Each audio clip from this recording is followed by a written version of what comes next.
चिदात्मने सर्वान्तरात्मने श्रीमद् वेङ्कटेशाय मङ्गलम्। स्वतः सर्वविदे सर्वशक्तये सर्वशेषिने सुलभाय सुशीलाय वेङ्कटेशाय मङ्गलम्। परस्मै ब्रह्मणे पूर्णकामाय परमात्मने प्रयुञ्जे परतत्त्वाय वेङ्कटेशाय मङ्गलम्। आकालतत्त्वमशान्तमात्मनामनुपश्यताम् अतृप्त्यमृतरूपाय वेङ्कटेशाय मङ्गलम्।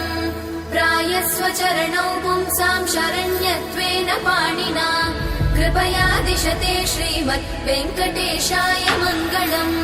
दयामृततरङ्गिण्यास्तरङ्गैरिव शीतलै अपाङ्गै सिञ्चते विश्वं वेङ्कटेशाय मङ्गलम्।